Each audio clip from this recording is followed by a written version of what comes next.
Depan, nggak apa-apa. Assalamualaikum warahmatullahi wabarakatuh. Waalaikumsalam warahmatullahi. Innal hamdalillah nahmaduhu wa nasta'inuhu wa nastaghfiruh wa na'udzu billahi min shururi anfusina wa min sayyiati a'malina. May yahdihillahu fala mudilla lahu wa may yudlil fala hadiyalah. Asyhadu an la ilaha illallah wahdahu la syarikalah wa asyhadu anna Muhammadan abduhu wa rasuluhu la nabiyya wa la rasula ba'da. Bapak Ibu yang dimuliakan Allah, alhamdulillah kita pada malam hari ini kita masih diberikan kesempatan oleh Allah Subhanahu wa taala untuk bertolabul ilmu, untuk menuntut ilmu agar nanti kita menjalankan ibadah itu bisa berdasarkan dengan ilmu, agar ngerti. Karena ya, kalau ibadah tidak ada dasarnya dengan ilmu, maka bisa dikatakan itu kadang ngawur, ya, bid'ah, mengada-ngada, ngarang-ngarang sendiri. Maka pentingnya ibadah itu didasari dengan ilmu. Mudah-mudahan pada malam hari ini kumpulnya kita di sini sebagai hujah di hadapan Allah Subhanahu wa taala bahwa kita semuanya ya cinta terhadap ilmu, cinta terhadap Islam. Amin. Bapak Ibu yang dimuliakan Allah. Ya, sebelum dilanjut, subhanallah ya, tadi sehari ini di Sedayu 2 kali pengumuman orang meninggal dunia. Ini mengingatkan kita semua bahwa ya, kemarin tahun baru itu ternyata memang seperti itu, tidak menjauhkan kita dari kematian, tetapi malah mendekatkan dari kematian. Ini semoga menjadi pelajaran yang berharga bagi kita semua untuk selalu dan selalu mendekatkan diri kepada Allah Subhanahu wa taala, dan semoga saja kita nanti semuanya dimatikan oleh Allah Subhanahu wa taala dalam keadaan husnul khotimah. Amin. Bapak Ibu yang dimuliakan Allah, kajian pada malam hari ini bersama Bapak Ustadz Kiai Haji Azhari Dibakusumo melanjutkan tentang kitab Al-Hikam. Ya, kemarin sudah pesan Ustadz Ibrahim, belum dapat mungkin. Iya. Ya, jadi pakai buku dulu aja nggak apa-apa, nanti panduannya kalau kitabnya sudah datang insyaallah. Oh iya Ustaz, apaan Ustaz? Ada di luar. Ya. Ya, langsung saja kepada beliau Ustaz Kiai Haji Azhari Dibakusumo, waktu dan tempat dipersilahkan. Tafadhol Ustaz. Ya, ini agak lambat ini. Nunggu kacamata ini. Enggak apa-apa, nanti lagi proses lah. Minta tolong tadi, ambil. Bismillahirrahmanirrahim. Assalamualaikum warahmatullahi wabarakatuh. Alhamdulillahi rabbil alamin wa bihi nasta'inuhu ala umuri dunya waddin. Asyhadu an la ilaha illallah wa asyhadu anna Muhammadan abduhu wa rasuluhu. Wassalatu wassalamu ala asrafil anbiya'i wal mursalin wa ala alihi wa ashabihi wa tabi'in wa tabi'ut tabi'in bi ihsanin ila yaumiddin wa ba'd. Yaqulullahu tabaraka wa ta'ala fi kitabihil karim ba'da an a'udzu billahi minasyaitonir rajim. Bismillahirrahmanirrahim. Ya ayyuhalladzina amanu taqullaha haqqa tuqatih wa la tamutunna illa wa antum muslimun. Ya ayyuhalladzina amanu taqullaha wa qulu qawlan sadida yuslih lakum a'malakum wa yaghfir lakum dzunubakum wa may yuti'illaha wa rasulahu faqad faza fawzan 'azima. Ya ayyuhan nasu taqu rabbakumul ladzi khalaqakum min nafsin wahidah wa khalaqa minha zawjaha wa batha minhuma rijalan katsiran wa nisaa'a wattaqullaha alladzi tasaaluna bihi wal arham innallaha kana 'alaikum raqiban. Wa qala wa tazawwadu fa inna khairaz zadi taqwa wa qala Rasulullah sallallahu alaihi wasallam fi hadisihi syarif ittaqillaha haitsuma kunta wa atbi'i sayyatal hasanata tamhuha wa khaliqin nasa bi khuluqin hasanin. Allahumma arhamna bil Qur'an fa inna asdaqal hadisi kitabullah wa khairul hadi hadi Muhammadin sallallahu alaihi wasallam wa syarrul umuri muhdatsatuha wa kullu muhdatsatin bid'ah wa kullu bid'atin dhalalah wa kullu dhalalatin finnar. Fa ya ibadallah usikum wa iyaya nafsi bi taqwallahi faqad fazal mu'minunal muttaqun. Alhamdulillah, di hari yang ke-8 dari bulan Rajab ini, seringnya kita ingatnya tanggal Masehi tanggal 7 ya. Iya tuh. Sekarang 8 Rajab 1446 Hijriah bertepatan dengan 7 Januari. Nanti jam 12. Kalau tadi 8 mulai ini ya. 2024 ya. Astagfirullahaladzim, 2025. Insyaallah. Kita bersyukur kehadirat Allah bahwa kita diberikan kesehatan dan kesempatan untuk kembali sama-sama menelusuri hikmah-hikmah yang telah ditulis oleh muallif Ibnu Athaillah As-Sakandari, nafa'anallahu bi'ilmihi. Semoga Allah memberikan manfaat kepada kita dengan ilmu yang diberikan kepada kita. Kemarin kita sampai kepada hikmah yang kedua, sekarang kita memasuki hikmah yang ketiga. Sababikul himami la tahriku aswarul qadari. Keinginan yang kuat, himmah itu adalah hasrat atau apa, semangat, himmah. Himmati himmatul mulk, nafsi nafsun hurrin. Di salah satu pernyataan Imam Syafi'i, semangatku adalah semangat para raja.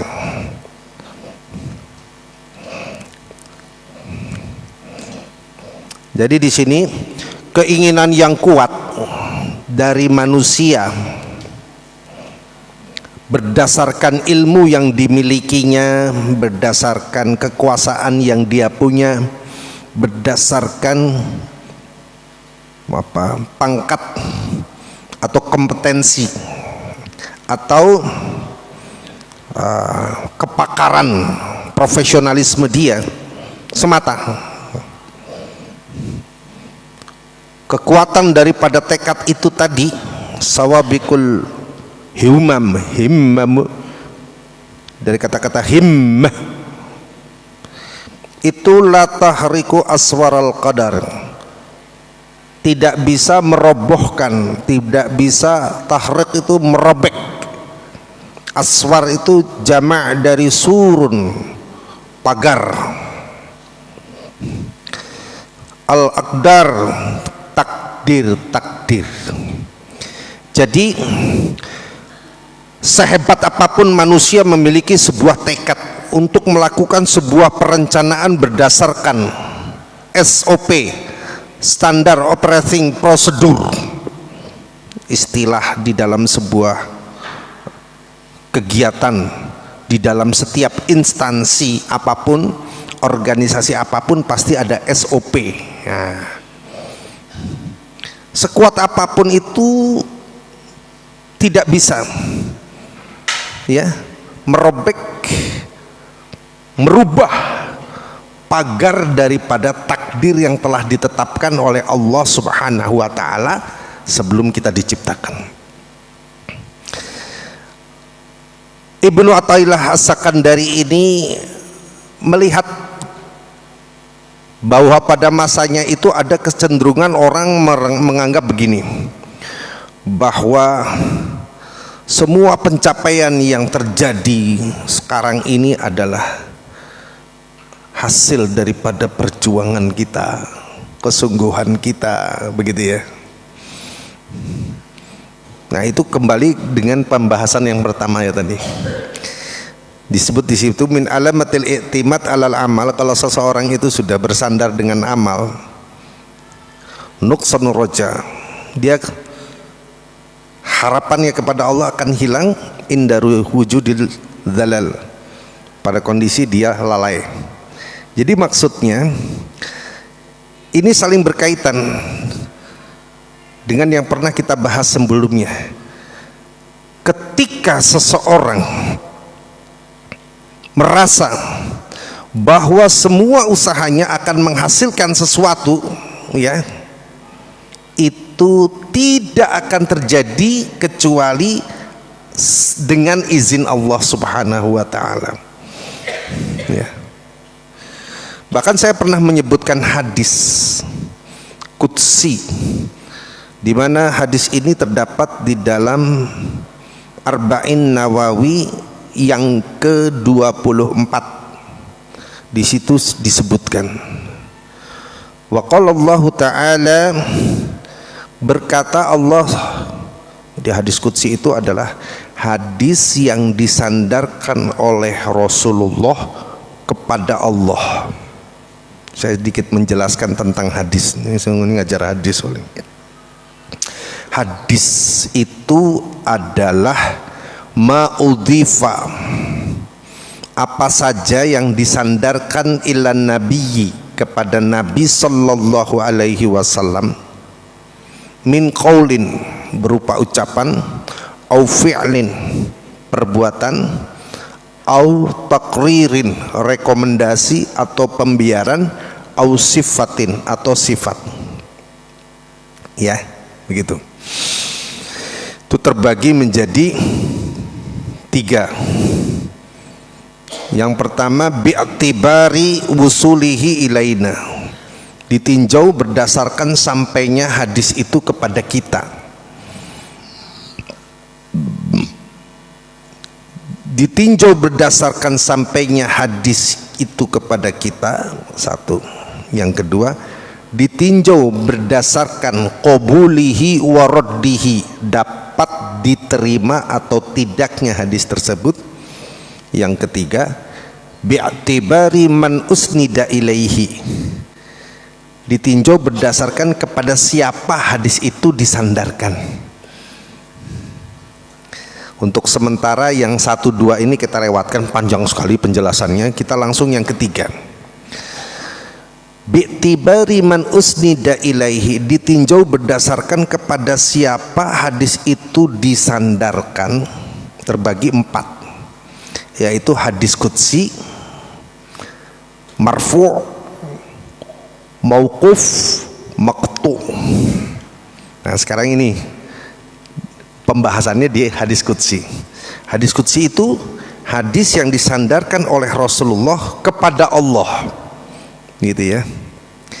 Jadi hakikatnya itu dari Allah, tetapi redaksionalnya, matannya atau isi kata-katanya dari struktur bahasa dari Nabi itu sendiri. Berbeda dengan Quran. Kalau Al-Quran itu kalamullah, perkataan Allah, al-munazzal ila nabina Muhammad sallallahu alaihi wasallam, yang diturunkan kepada Nabi kita Muhammad sallallahu alaihi wasallam, wal muta'abbadu bitilawatihi, yang ketika kita membacanya dinilai sebagai satu bentuk ibadah. Dijelaskan di dalam hadis lain, 1 huruf senilai 10 kebaikan, ya. Rasulullah menjelaskan bukan alif lam mim 1 huruf, tetapi alifun harfun, lamun harfun, wa mim harfun, berarti sudah 30. Itu nikmat luar biasa itu. Hari ini kita sudah baca 1 juz, katakanlah 10 lembar 20 halaman. Insya Allah semua sudah baca, yang belum berarti ngutang. Iya. Itu kita mau ngitung itu nggak bisa, karena wa in ta'uddu ni'matallah la tuhsuha. Jadi kita itu nikmat Allah itu luar biasa sekali. Nah, Allah berfirman, kata Nabi, dengan kata-kata Nabi di hadis qudsi ini menyebutkan laukana awwalakum wa akhirakum wa insakum wa jinnakum kanu ala atqa qalbi rajulin wahidin minkum ma zada dzalika fi mulki syai'an. Andai kata orang pertama sampai orang terakhir dari kalangan jin dan manusia bersatu, semuanya seperti orang yang paling takwa di antara kalian.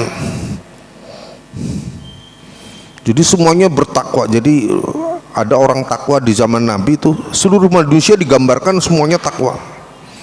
Ma zada dzalika fi mulki syai'an. Sedikit pun hal itu tidak menambah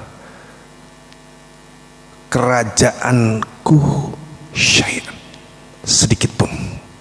Bayangkan, ya kan? Sebaliknya, laukana awwalakum wa akhirakum wa insakum wa jinnakum kanu ala afjuri qalbi rajulin wahidin minkum. Orang pertama sampai terakhir dari kalangan jin dan manusia semuanya itu bagaikan orang yang paling fajir di antara kalian, paling buruk kelakuannya di antara kalian. Mana qasadzalika min mulki syai'an.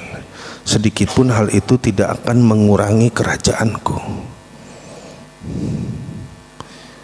Ini memberikan pesan kepada kita. Kita itu kalau punya sebuah kehendak, tidak akan terjadi kehendak itu kecuali Allah mengizinkannya, gitu ya. Allah mengizinkan. Antum tahu, sehebat-hebatnya orang berkuasa itu, dia ada usianya.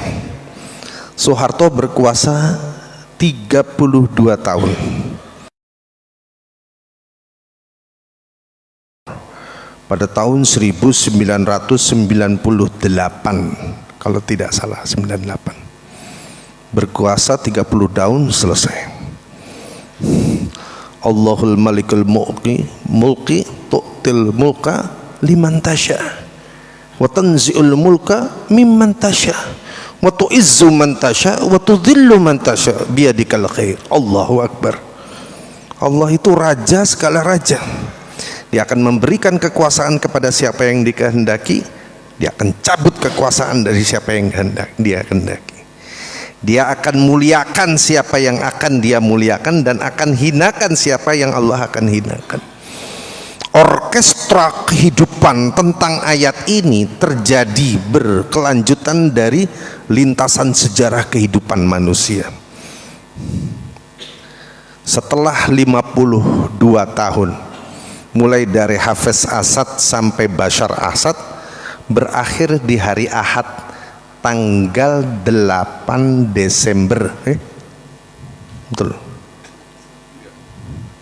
Iyalah, 8 Desember ya, 2024, dengan sebuah serangan kilat hanya 11 hari. Masya Allah. Artinya nasib Bashar, nasib Soeharto, nasib Mursi itu sebenarnya adalah Ikhwanul Muslimin itu ya.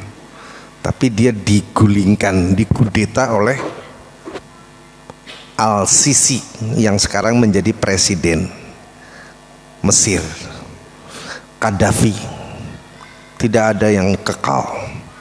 Artinya nasib seseorang itu meskipun dia berniat mempertahankan kekuasaannya mati-matian dengan pas pampres yang terlatih, wah, dengan mobil anti peluru. Kalau waktunya sudah jatuh ya jatuh. Kurang apa Soeharto ketika berkuasa ya. Waktu itu saya masih kecil. Kakak-kakak saya bilang, tembok itu bisa mendengar. Tembok bisa mendengar. Saya kan bingung, tembok bagaimana? Maksudnya intelijen pada saat itu ya adalah sebuah profesi yang sangat diminati. Sebuah lahan basah yang siapa saja ya asal bisa memberikan informasi tentang kelompok-kelompok posisi perlawanan. Nah, itu seperti kejadian yang sama di berbagai belahan bumi, Libya, Tunisia, terakhir di Suriah. Tergulung, Allahu Akbar.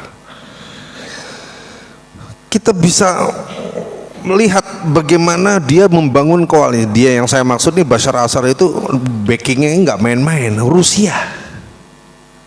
Tapi jangan lupa juga, Rusia itu adalah tidak terjadi menjadi sebuah negara Rusia kecuali karena dia berusaha untuk mematikan, menguasai Afghanistan. Luluh lantak Afghanistan diserbu waktu itu namanya Uni Soviet. Dengan segala kekuatannya, dengan segala kemampuannya, akhirnya dia tidak berdaya untuk melawan nasibnya dan hancur, ya, bahkan pecah menjadi Rusia, Kazakhstan, Uzbekistan, Tajikistan, Kirgistan, Turkmenistan, Azerbaijan, Georgia, terus yang perang sekarang ini Ukraina, Lituania, hampir 11 atau 10 sekitar belasan itu dari Uni Soviet. Negara terluas pada saat itu pecah. Padahal dia ingin menguasai, mimpinya ingin. Jadi ini berkenaan dengan keinginan manusia yang dia mengabaikan bahwa Allah Subhanahu wa ta'ala itu maha kuasa atas segala sesuatu. Takdirnya sudah ditetapkan. Mau ditembus hanya dengan semangat, hanya dengan impian-impian, hanya dengan SOP, hanya dengan kekuatan pasukan personel yang besar. Tidak bisa. Akhirnya mereka runtuh, mereka kalah, dan takdirnya sudah terjadi. Jadi saudara-saudara sekalian, ya sekarang ini kita boleh berdoa kepada pemimpin kita. Kok boleh Ustaz? Ya boleh. Rasulullah itu mendoakan musuh yang menyiksanya, yang memusuhinya, yang mencederai sahabat-sahabatnya. Allahumma a'izzal islama bi ahadi umaroini. Ya Allah, muliakanlah Islam ini dengan salah satu di antara dua Umar. Dua Umar itu yang pertama adalah Amr bin Hisham yang dikenal sebagai Abu Jahal, dan yang kedua adalah Umar bin Al-Khattab. Kemudian Allah mentakdirkan Umar bin Khattab lah yang menjadi Muqimuddin, Muizzuddin, memuliakan agama ini. Padahal di dalam sejarahnya Umar pada saat itu sudah berniat akan membunuh Rasulullah Sallallahu Alaihi Wasallam. Rasulullah sudah diambang ancaman kematian. Antum bisa bayangkan itu. Dok. Awalnya dia ketemu adiknya Fatimah, melihat suaminya membaca Al-Quran disembunyikan, dipukul, jatuh. Adiknya yang perempuan itu sekandung itu marah, Anda mau apa wahai Umar? Tapi Umar sempat selintas mendengar ayat-ayat Allah yang meluluhkan, membuat hatinya meleleh. Dia minta supaya itu dibacakan lagi, dia tersentuh. Surat Toha, ma anzalna ilaikal qur'ana litashqa illa tadhkiratan liman yasha, dan seterusnya. Langsung ambruk, lututnya itu kayak sendi saya ini, mungkin lebih parah, brek gitu. Saat itu dia minta diantarkan kepada Rasulullah. Kata Hamzah, siapa itu? Saya Umar. Kata Hamzah, kalau dia berniat baik kita terima, kalau dia berniat buruk maka pedangkulah yang akan menjawabnya. Tapi ketika Rasulullah mendengar datangnya Umar, malah dipersilahkan masuk. Dan terjadilah apa yang terjadi, Umar bersyahadat. Akhirnya kekuatan Islam menjadi, ya. Ini bagian daripada doa. Nah, sekarang ini saya akan mengkaitkan dengan adanya sebuah pertanyaan.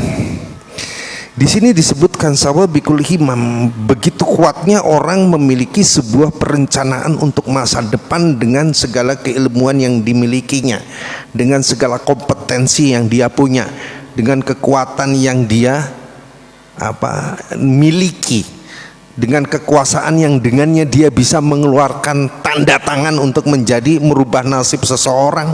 Bahkan itu sedikit pun tidak bisa menyibak atau membongkar diri tahruk, itu merobek tirai atau pagar-pagar takdir yang telah ditetapkan oleh Allah. Artinya kalau ada orang yang memang sudah ditakdirkan oleh Allah tidak bisa dibunuh, meskipun seluruh dunia berusaha melakukannya, nggak akan mati itu. Insyaallah. Kemarin ini pesawat Azerbaijan jatuh, ya, pesawat Azerbaijan jatuh di Dagestan kan. Antum tahu itu, ada video itu dengan wajah tenang seorang tua menyebutkan lafaz Allahu Akbar, asyhadu an la ilaha illallah, asyhadu anna, tenang. Padahal pesawat itu sudah, kalau pesawat itu kalau sudah kondisi darurat itu nanti keluar ininya, masker untuk oksigen. Tapi dia tetap tenang itu. Dia salawat Allahumma sholli wa sallim ala Nabi Muhammad. Tenang.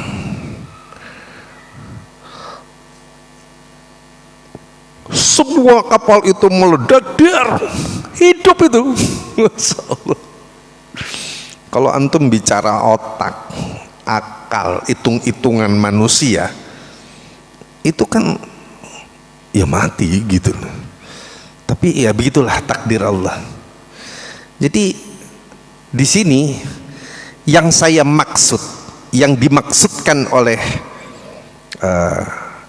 al-muallif, penulis daripada hikam ini, ditujukan kepada mereka yang menafikan peran Allah di dalam setiap proses perjalanan upaya manusia, ikhtiar. Karena ada ayat yang berbunyi a'udzubillahi minasyaitonirrajim, innallaha, surat Ar-Ra'd ya, innallaha la yughayyiru ma biqaumin hatta yughayyiru ma bi anfusihim. Allah tidak akan merubah nasib seseorang sampai orang tersebut mau berubah nasibnya sendiri. Itu tidak berdiri sendiri, karena seseorang ketika dia ingin sebuah perubahan, ketika dia adalah orang beriman, mesti dia kaitkan dengan adanya sebuah harapan kepada Allah. Ya, makanya di awal itu kita bahas tentang min alamatil i'timad alal amal. Kalau orang hanya mengandalkan amalannya, maka dia akan kehilangan harapan kepada Allah yang menyebabkan dirinya lalai. Ya.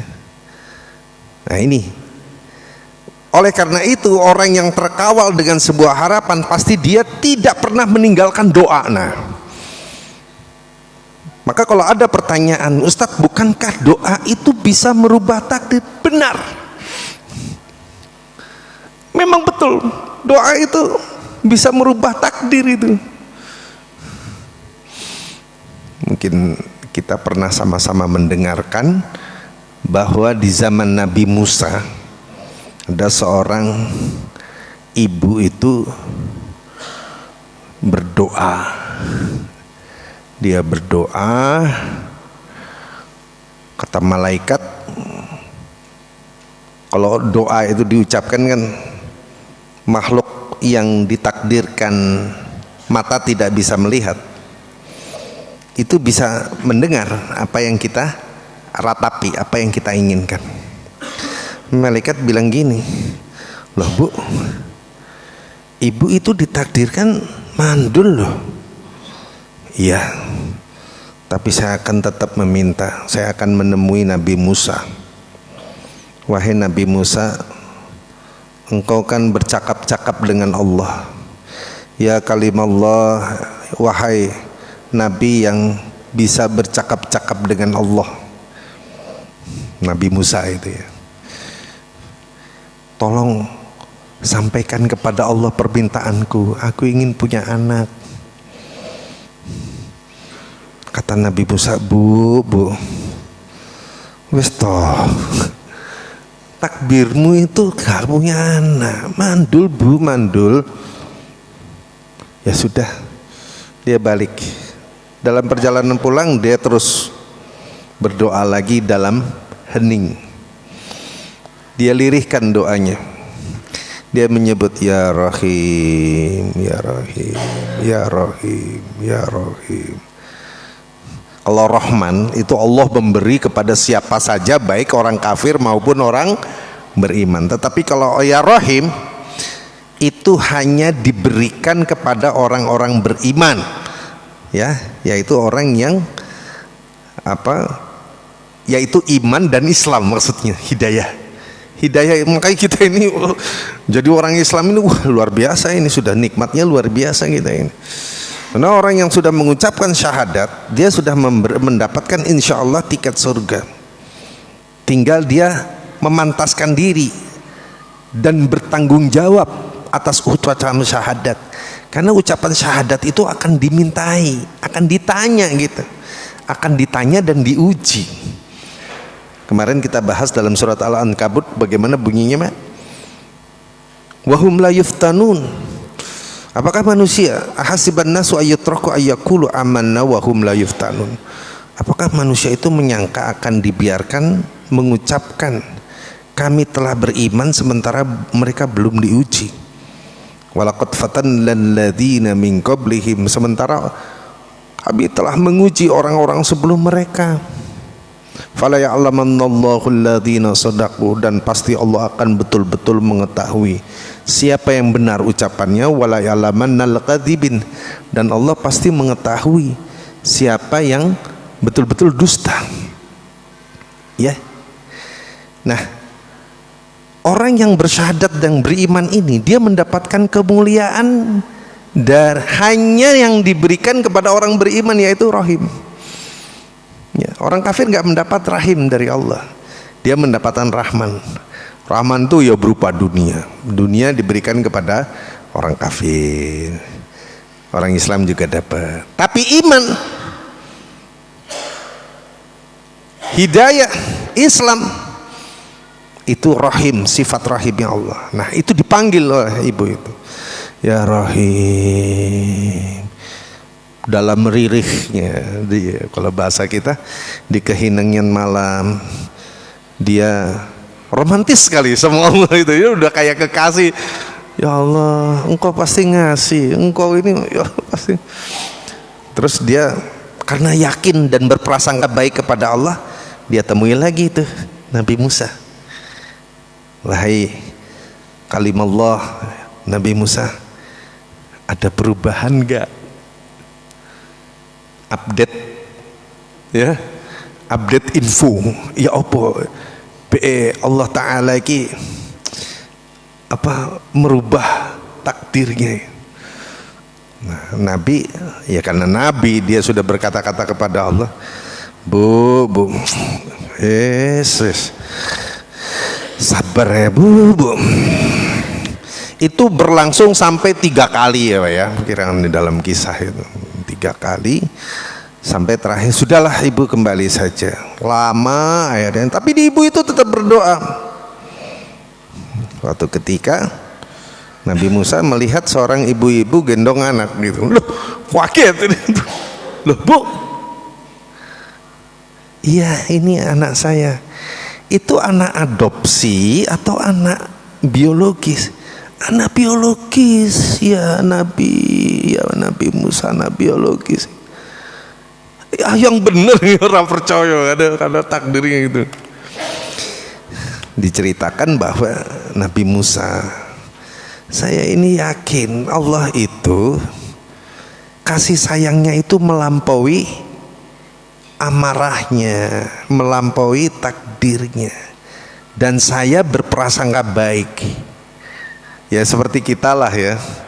Saya ke Pak Budi punya harapan, kasihlah Pak Budi, tapi Pak Budi nantilah gampang. Tapi datang terus suwe-suwe kan. Ya kira-kira gitu. Tapi Allah lebih mulia daripada permisalan ini, paham ya maksudnya ya? Itu yang saya maksud ya. Allah merubah. Jadi yang merubah takdir itu Allah karena kasih sayangnya kepada hambanya yang selalu meminta dengan sepenuh keyakinan. Nah di sini di dalam hadis riwayat Bukhari disebutkan, ud'u rabbakum mukinuna bil ijabah. Maka kita itu kalau berdoa kepada Allah itu kita harus yakin bahwa doa itu akan diijabahi, akan dikabulkan. Fa innallaha, karena Allah tidak akan, fa innallaha, karena sesungguhnya Allah la yaqbalud du'a, tidak akan menerima doa min qalbil ghafil, dari hati yang lalai. Maksudnya apa hati yang lalai? Kan kita pernah berdoa gor ngomong tapi hampa, ora paham apa sing dijalukke kok pada Rabbul Alamin ki apa ngono lho. Makanya antum kalau berdoa pastikan antum paham apa yang antum minta. Ini tolong ini ya. Makanya sampai di rumah lihat terjemahannya ki. Dipahami betul. Aku ki jadi wah, jadi jalu apa itu? Jangan. Nah itu kalau sampai kita nggak paham dengan apa yang kita minta, itu samanya qalbil ghafil namanya, hati yang lalai. Ya. Jadi kalau minta tuh ya sungguh-sungguh.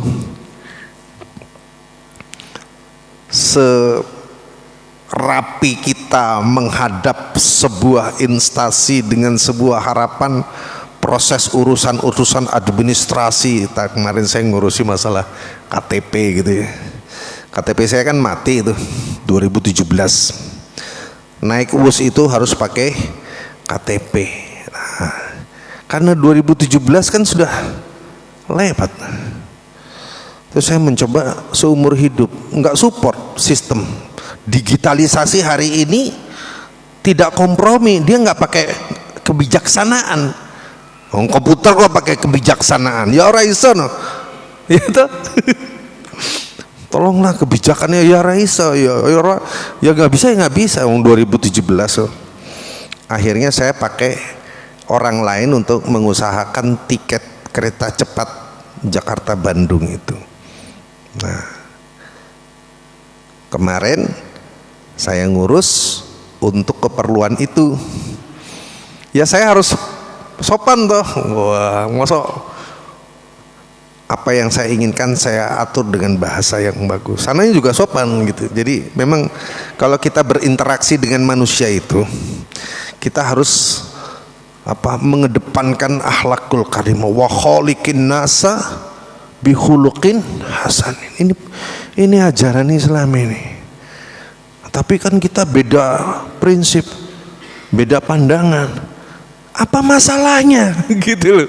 Untuk ukuran pergaulan sesama manusia, bahkan dengan orang kafir pun kita harus Seperti yang saya ceritakan orang Yahudi buta itu, disuapin Nabi. Coba, sudah jelas dia menghina Nabi, tapi Nabi tetap menyuapi, tetap menyuapi.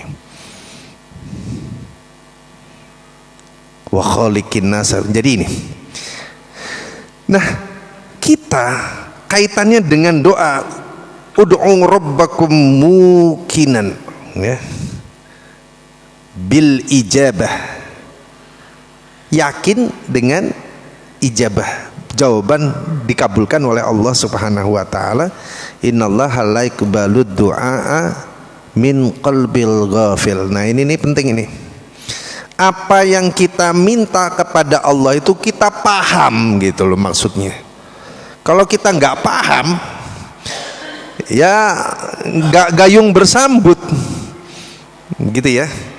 Nah, maka pastikan nanti kalau sampai ke rumah kita berdoa, karena nanti di sini doa ini akan merubah takdir seperti kisah-kisah, ya. Masing-masing kita kan tidak tahu tuh takdirnya seperti apa.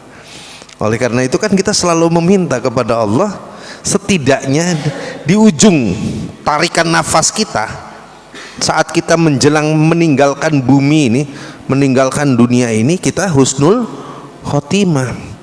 Itu doa yang harus ada dalam setiap sholat atau setiap kesempatan, karena kita nggak tahu kapan kita akan dicabut nyawanya.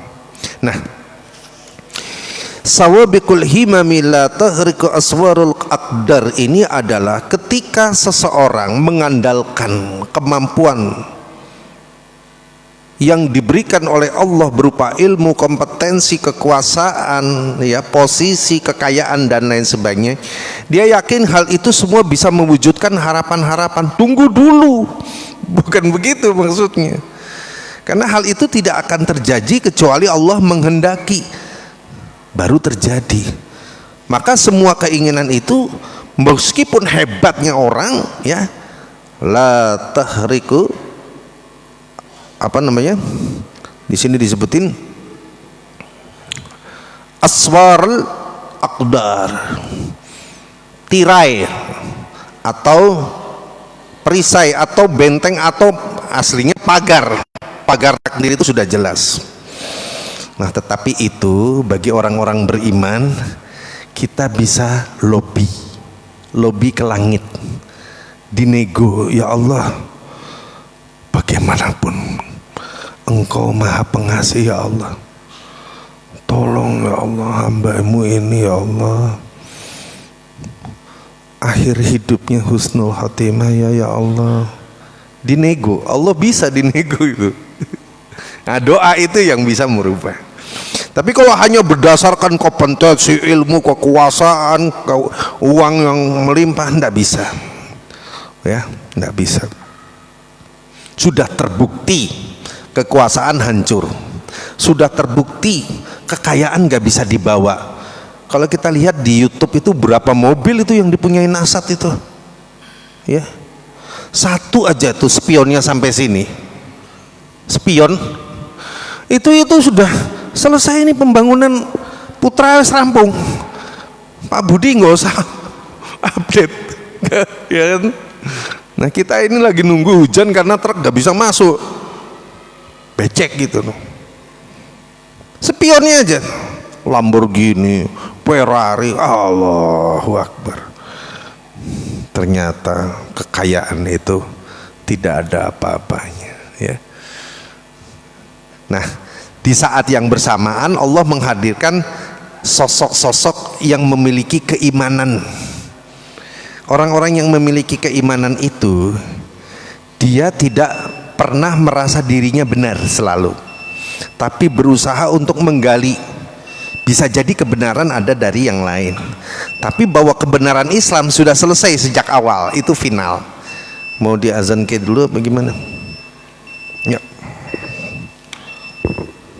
silakan diazan.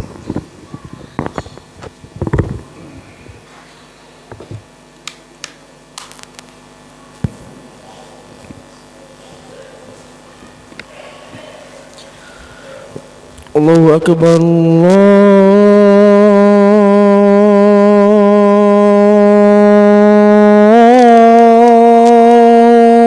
أكبر الله أكبر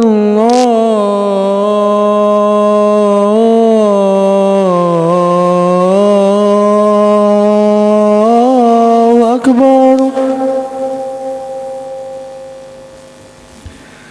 أشهد أن لا إله إلا الله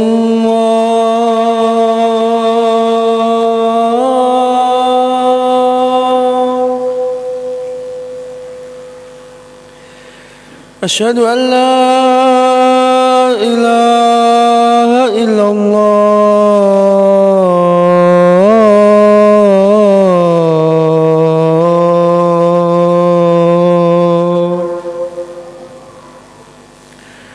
أشهد أن محمدا رسول الله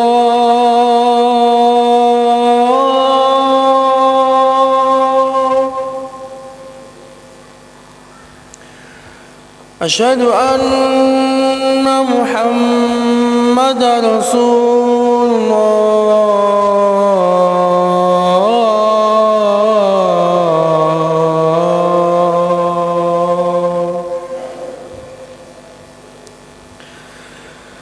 حي على الصلاة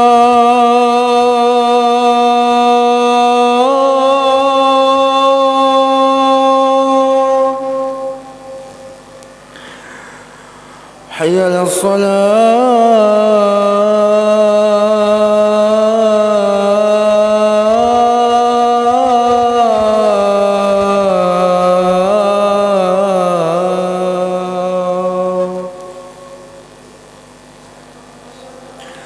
حي على الفلاح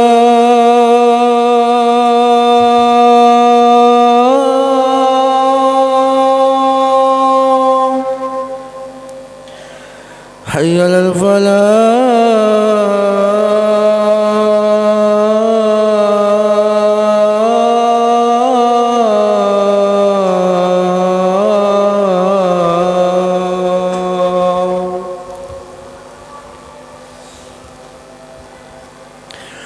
الله أكبر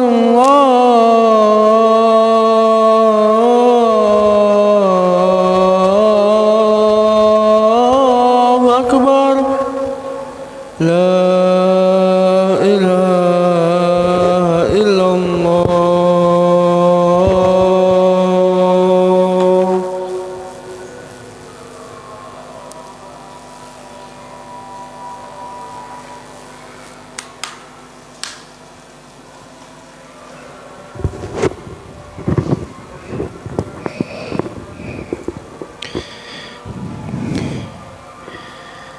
Jadi di saat yang bersamaan ketika Allah mencabut kekuasaan dari seseorang, maka saat itu pula Allah memberikan kepada seseorang yang lain kekuasaannya.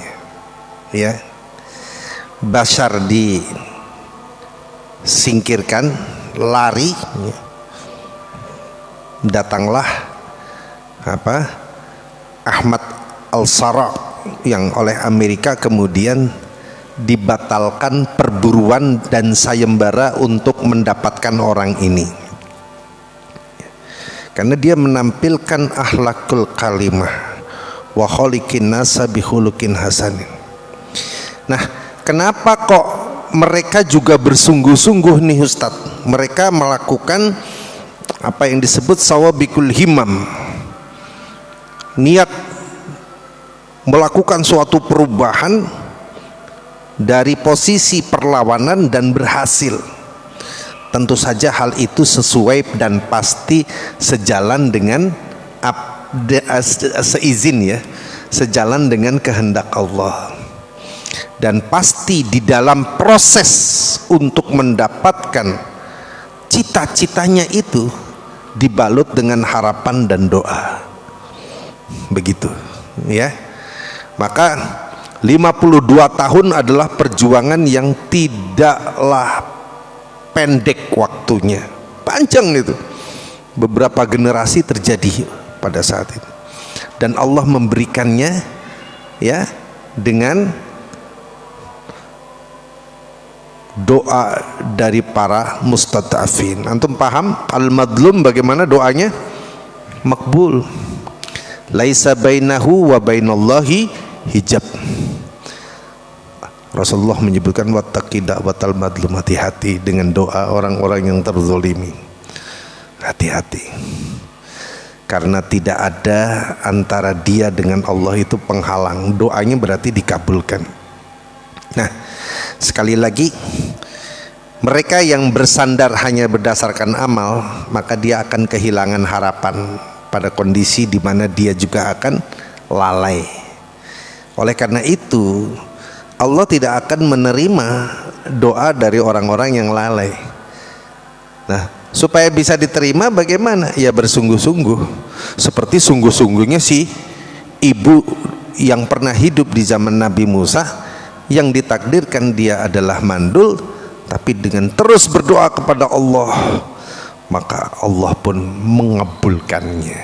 Nabi Musa kaget itu, loh kok bisa ya punya ya itu doa saya memanggil ya Rahim, ya Rahim, ya Rahim, dan saya yakin Allah akan memberi. Nah ini penting nih, mukinun ya, yakin Allah akan kasih, yakin. Nah, kita juga harus berdoa suatu ketika Islam akan betul-betul ya menjadi kebanggaan kita, menjadi rule of the game, aturan yang dipakai di negara ini. Nah, satu poin penting ini yang terjadi, yang saya lihat bagus ini sekarang. Jadi Prabowo itu menyebutkan melawan radikalisme, ya. Tapi juga dia melawan Islamofobi. Ini menarik ini. Ada kata-kata Islamofobi. Ini nggak pernah diucapkan oleh sebelumnya nih, nggak ada ini. Mesti radikal. Radikal itu radikalem, ya. Radikalem. Tapi Islamofobi ini baru, artinya begini. Begitu, iya artinya cukup adil. Ya, artinya begini.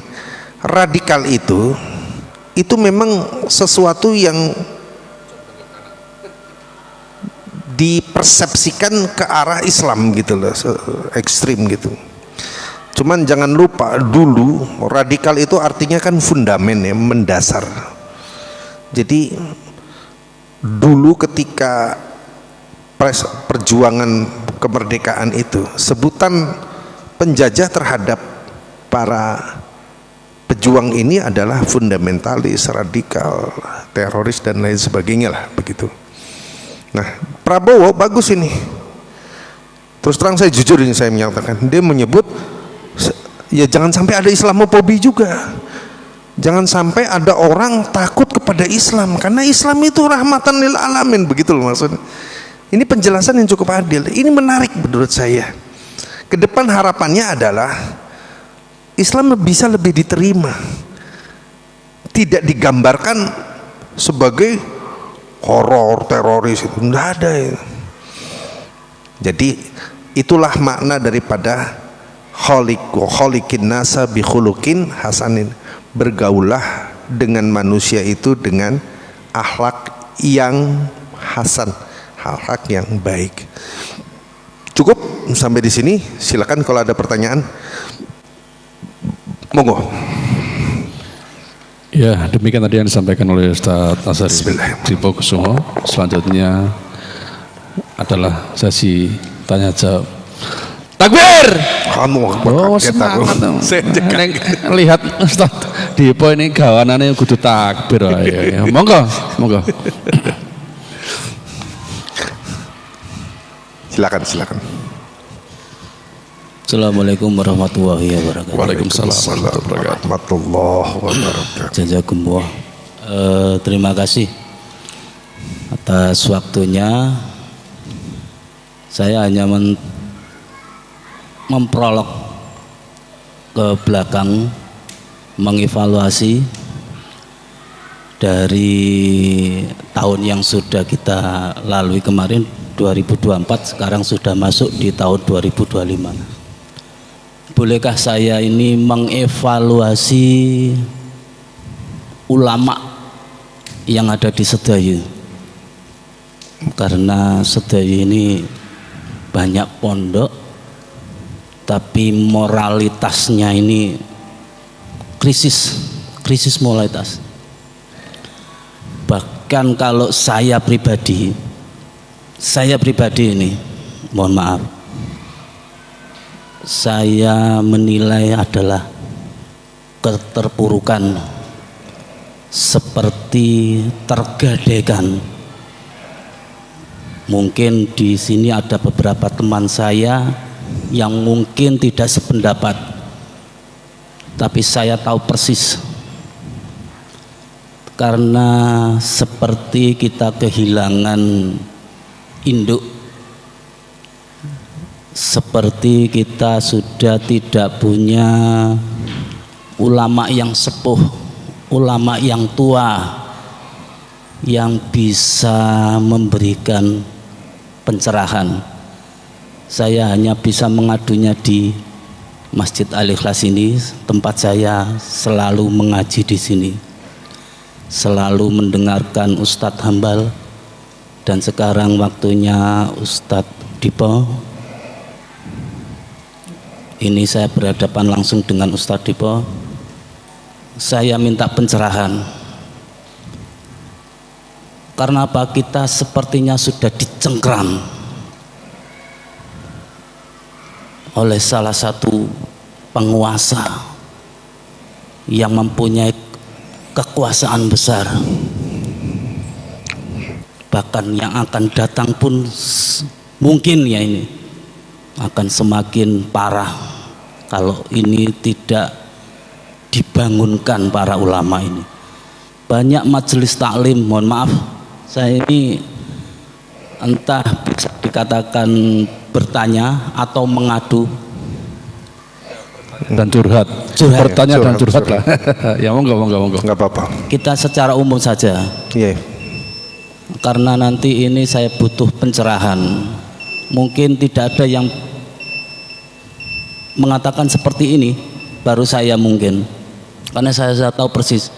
Bahkan saya di WA sendiri dengan beberapa ulama, kurang lebihnya ya saya bilang kiai muda lah atau ustadz, ini memang sudah kebablasan.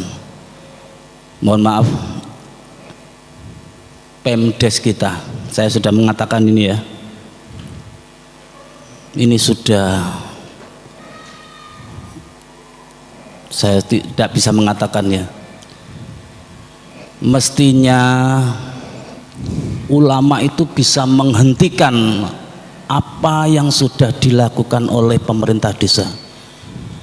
Kemarin diskusi yang waktu itu jenengan hadir pada waktu diundang di Masjid Ngesong, mohon maaf saya tidak bisa hadir. Itu bagus sekali Pak. Tapi saya mengevaluasi ke belakang ini, mestinya di Januari ini kita sudah bersih.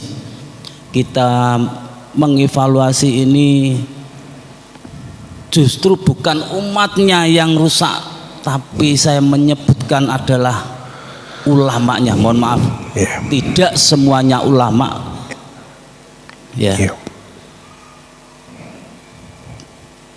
Banyak majelis-majelis taklim ini, tapi juga sudah tertekam, terkotori. Lah mestinya itu mereka dapat pencerahan tapi malah susah. Loh kok seperti itu, gitu ya. Bahkan saya tahu persis yang mempunyai desa ini mengatakan, wong hanya aku lo kate nyumet mercon cili anae, mosok ngono kok gak oleh. Ulamanya kemana ini semuanya? Seperti ini aja ndak bisa menekan, ndak bisa memberikan nasihat. Bahkan saya lihat di struktural takmir masjid itu ternyata dia adalah bidang dakwah dan pendidikan. Allahu Akbar. Dan dia hanya mundar-mandir di desa dan di tempat masjid itu karena dia ada di sebagai takmir atau anggota kepengurusan masjid itu. Maksud saya, mohon maaf ini LKI Mas Budi, tolong dibentuk gerakan, dibentuk salah satu kelompok agar bisa mendatangi beberapa ulama-ulama kalau terjadi kasus yang kemarin itu. Kita tidak bisa berbuat apa-apa karena mereka tercengkram. Mungkin pengaduan saya ini hanya di Masjid Al-Ikhlas ini karena alhamdulillah Ustadz Dipo sudah hadir di tengah-tengah kita. Mudah-mudahan Ustadz Dipo bisa memberikan pencerahan. Amin. Bahwa ulama-ulama kita sedang tidur karena kenikmatannya, tidak tahu itu kenikmatan apa yang mereka gitu. Kita aja. Terima kasih, jazakumullah. Assalamualaikum warahmatullahi wabarakatuh. Waalaikumsalam warahmatullahi wabarakatuh. Ya. Udah. Dijawab kan, Bang? Iya. Jawab. Mikir mana Mik? Saya yang jawab ini. Ya monggo. Ya monggo. Iya. Ya insya Allah Kak Sururi ya mudah-mudahan saja nanti bisa mengkoordinir apa itu ulama-ulama. Jadi harapannya dari Pak Sururi tadi itu paling tidak ketika ada di pemerintahan itu hal yang mungkar, itu ulama-ulama yang ada di daerah tersebut itu mengingatkan, menasihati dari apa itu pemerintahan tersebut, Ustaz. Itu, nah kejadian yang kemarin itu kok nggak ada yang menasihati, nggak ada yang menegur, nggak ada yang melarang. Ya kira-kira ringkasnya seperti itu gitu. Nah disimpulkan oleh Pak Sururi ya ulama-ulama sekarang itu berarti sudah tunduk terhadap pemerintahan itu, Ustaz. Seperti itu. Ya mungkin itu Kak Sururi ya. Akhirnya saya yang jawab malahan. Ya mudah-mudahan bisa nanti ya orang-orang atau ulama-ulama yang kita anggap ulama gitu ya. Monggo satu kali lagi barangkali ada yang ingin ditanyakan. Monggo silakan. Kok udah lemes kabeh? Takbir lagi Ustaz. Monggo takbir enggak apa-apa takbir. Iya. Takbir. Ya. Allahu Akbar. Oh, semangat. Ya, saya ingin tanya Ustaz. Doa itu bisa merubah takdir. Bisa merubah nasib seseorang. Karena mengetuk ya langsung ke pusatnya Allah Subhanahu wa taala.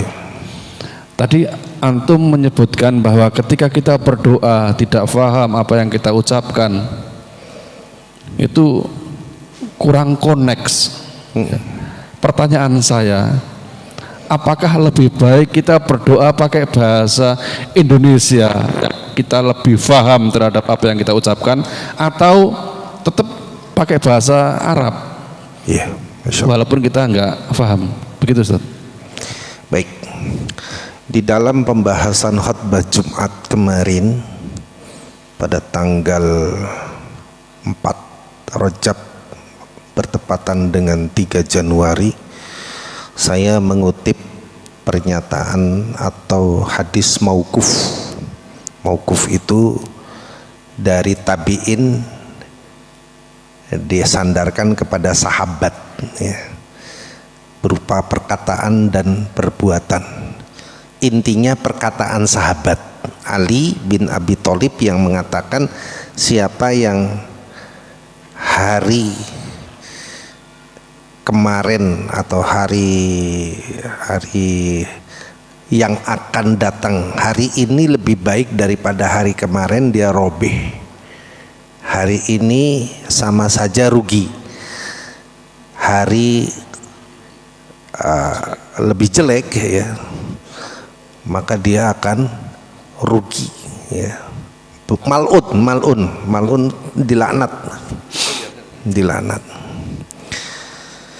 Artinya ke depan kita ingin lebih baik, ya.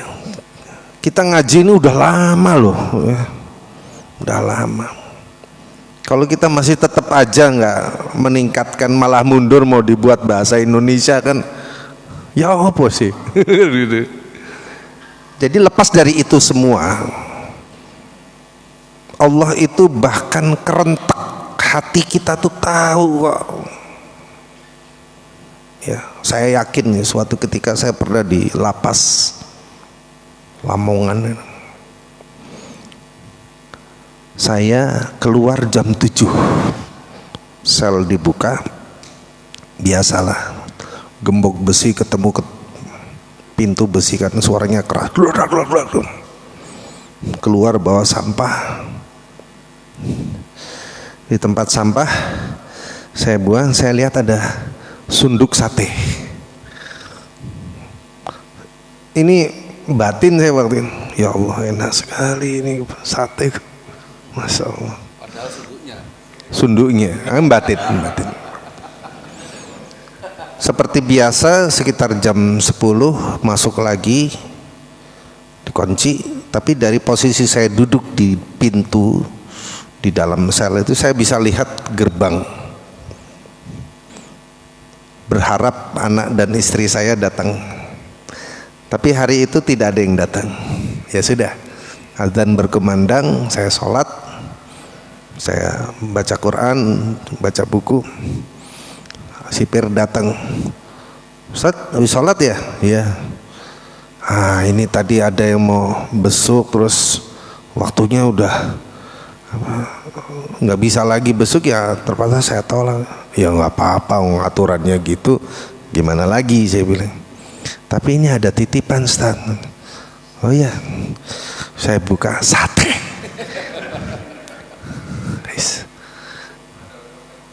Kerentak.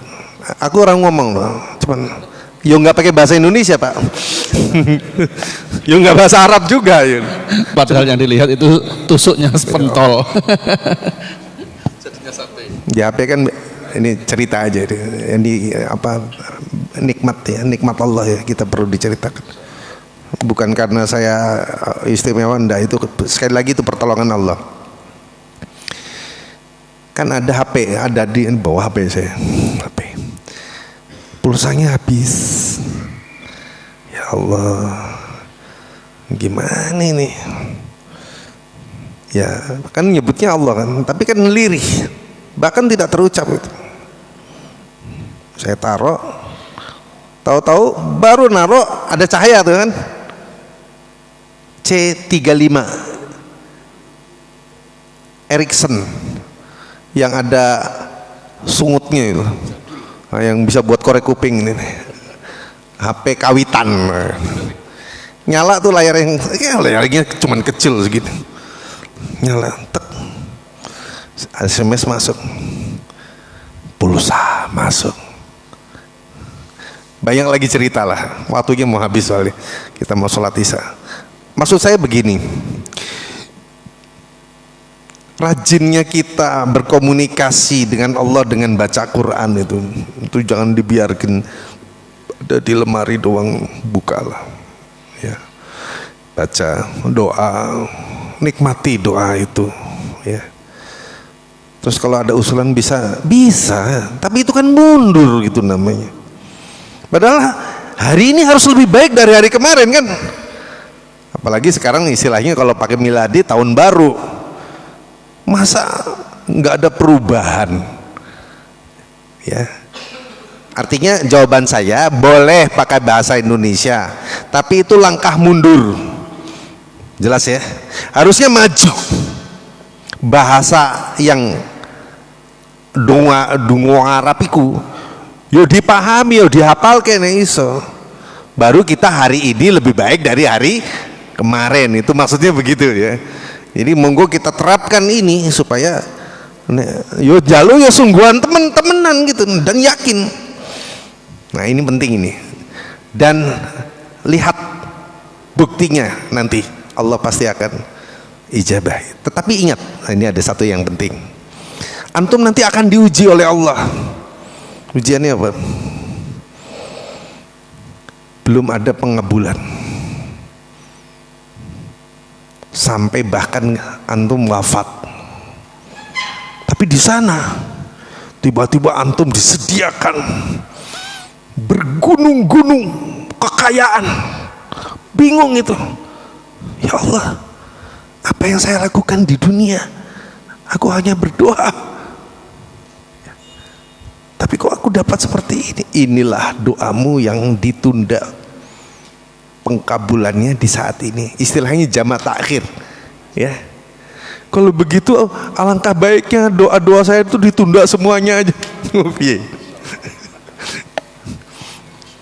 Jadi kalau sampai itu terjadi, sabar. Ya. Sabar saklawase. Termasuk ini pesan buat jenengan menghadapi situasi itu. Kadang ulama itu menghitung potensi ancaman terhadap dirinya. Itu juga harus antum hitung. Jangan digebiah-uyah. Ya. Ada yang ulama mungkin dia sudah membangun komunikasi, mengingatkan, tapi dia tidak memberitahu kepada yang lain. Kan mengingatkan nggak harus, saya sudah mengingatkan, nggak harus lapor sama antum toh, nggak harus di media sosial. Saya sudah ketemu kades, sudah saya sampaikan. Bukan begitu maksudnya. Kita bisa membangun komunikasi, menasehati itu banyak cara. Bisa lewat surat, bisa lewat TWA, macam-macam lah caranya. Ya, cuman saya malu saya. Kalau harus begini ini kayaknya saya nggak bisa, mati gaya saya. Kalau begini tuh saya mati gaya itu. Sudah terlalu tua untuk bergaya gitu ya. Lalu jenggotnya seputih KB gitu. Jadi pikiran saya sudah mempersiapkan diri untuk pulang memenuhi panggilan Allah ya. Nah, kita semua ini harus mempersiapkan diri. Wal tandur nafsum ma qaddamat liqat. Hendaklah kalian ya melihat, setiap jiwa itu melihat apa yang dia perbuat untuk besok. Kita semua kan ingin ketemu lagi di sorga toh, dan itu pasti insya Allah kita yakin Allah akan memberikan itu. Di sana kita akan nostalgia bersama. Wah, ngaji di Al-Ikhlas. Amin, amin. Ternyata kita nggak sungguh-sungguh ya, gitu ya. Ya dah, mudah-mudahan ulama-ulama kita, kalau saya berprasangka baik Pak, mereka melakukan sesuatu. Insya Allah mereka melakukan sesuatu dengan caranya masing-masing ya. Jadi kalau saya melihatnya seperti itu, dan sebenarnya sekali lagi hal yang seperti itu bukan hanya tugas ulama, tapi tugas siapa saja yang punya keyakinan bahwa ini harus diluruskan, temui. Boleh antum temui secara sir, boleh secara terbuka, itu masalah cara ya. Datangi, silaturahmi, kalau perlu bawa buah, kan seneng, dibuat seneng dulu orang dibuat seneng baru dinasehati, insya Allah kabul itu. Begitulah Rasulullah itu datang dengan lawang Yahudi, jelas betul-betul menghina habis-habisan loh, lah disuapin coba tuh. Itu kalau saya nggak bisa Pak, aku ora terima, aku tenan, aku mewakili sampean iki lho ya, kira lo begitu. Aku ora terima, enak tenan kan ngelokno. Ini tentang saya ya. Tapi karena Nabi itu adalah dipuji langsung oleh Allah, wa innaka la'ala khuluqin azim. Begitu beliau wafat, Abu Bakar mencari kira-kira yang sering dilakukan Nabi itu apa. Dikasih tahu oleh Bunda Aisyah, selalu menyuapi Yahudi yang memakinya setiap hari. Nah, sama Abu Bakar ditemuin, disuapin, marah-marah Yahudinya. Marah kenapa ya? Disuapin kok malah kasar sekali. Padahal Abu Bakar itu sahabat yang paling lembut itu. Kalau itu Umar bisa kita bayangkan ya, langsung diogrok ngene, aduh, ngene loh. Mohon maaf saya ekspresif ya. Saya kalau menggambarkan sesuatu mohon maaf. Ini Abu Bakar radhiyallahu anhu As-Siddiq, orang yang paling lembut di antara para sahabat, diarani Yahudi itu kasar sekali dan nangis karena Abu Bakar. Orang yang selalu menyuapimu sudah nggak ada. Lah siapa selama ini yang nyuapi saya? Dialah orang yang kamu selalu maki, Rasulullah Sallallahu Alaihi Wasallam.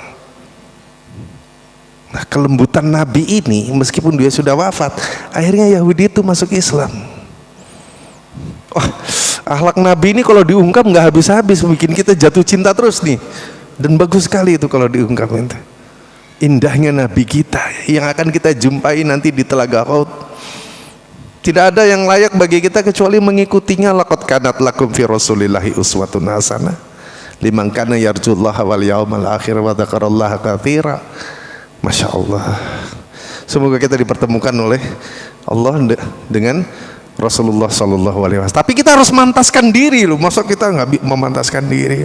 Di antara upaya memantaskan diri adalah berbicara dengan orang sedapat mungkin, struktur organisasi kata-katanya ditata yang baik sehingga orang merasa nyaman dengan kehadiran kita.